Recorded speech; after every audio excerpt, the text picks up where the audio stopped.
Yo, today we're going to be talking about a highly anticipated game that's been in development for the last 60 years. A game that made headlines with its jaw-dropping visuals, fluid combat, and promises of bringing the ancient Chinese tale of the Monkey King to life in ways we've never seen before. But, does it truly live up to the hype? Well, today you'll find out in this review of Black Myth Wukong.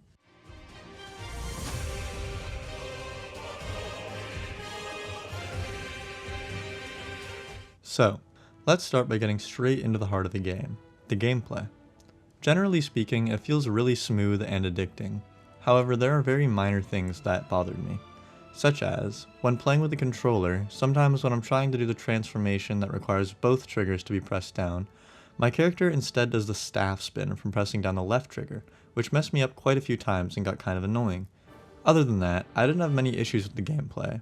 It ran smoothly, I don't remember running into a single bug, although I'm sure there are some that I just didn't find, and overall the experience felt engaging and intense. I also don't want to forget to mention that this game is massive. It takes up about 128 gigabytes, so keep that in mind if you're planning on getting the game and you don't have a lot of unused storage.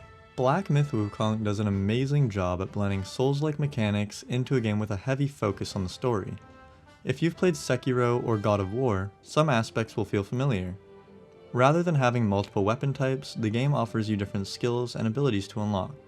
The areas between boss fights are filled with amazing scenery and secrets, and of course, that sweet satisfaction when you finally take down a really tough boss after several hours.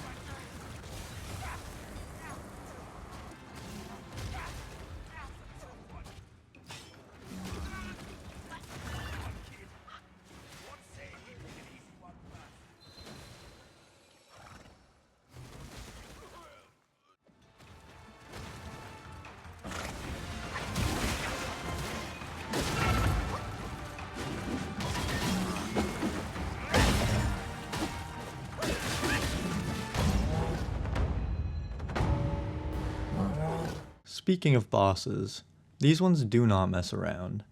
Each boss feels pretty unique with their own patterns, attacks, and insane second phases.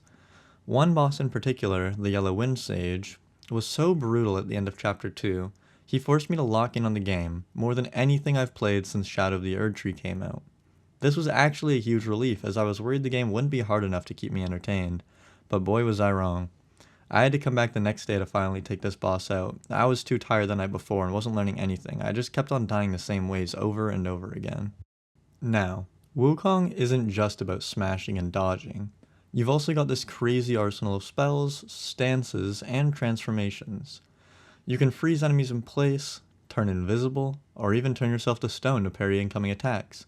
You're given so many options in combat to pick however you want to play, especially when it comes to the spirit transformations.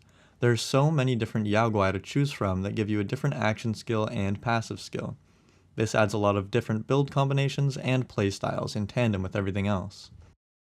Now, I have to talk about the visuals for a second. Black Myth Wukong is, without a doubt, one of the most beautiful games I've ever played. The world feels alive, from the way the light filters through the trees and the forest to the intricate designs of each enemy you face. It's like every frame of this game is a painting. There were times I had to just stop and admire the view.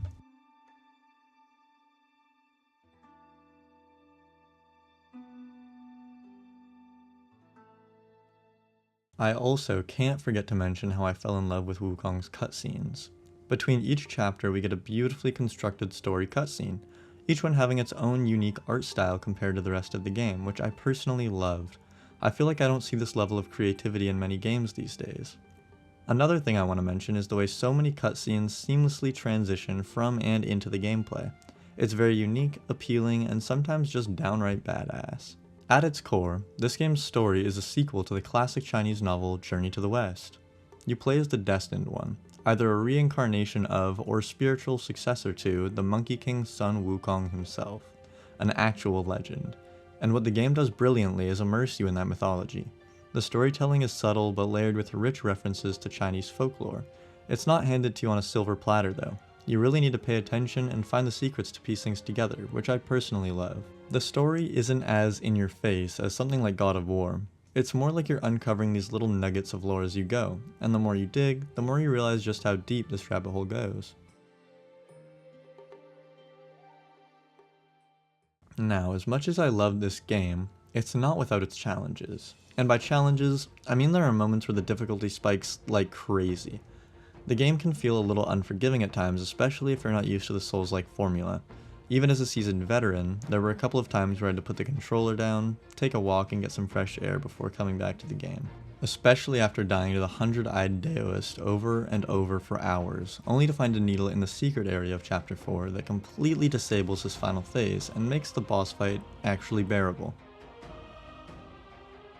So, is Black Myth Wukong worth your time? Absolutely. If you're a fan of Souls-like games, action-packed combat, or just want to experience a rich, mythological world, this game has so much to offer. The visuals and gameplay alone are enough to keep you super engaged, but once you add the story to the mix, you'll find yourself completely hooked. That being said, if you're not into challenging games, this one might push your patience to the limit. But hey, if you've got the perseverance of the Monkey King himself, you'll come out to the other side victorious.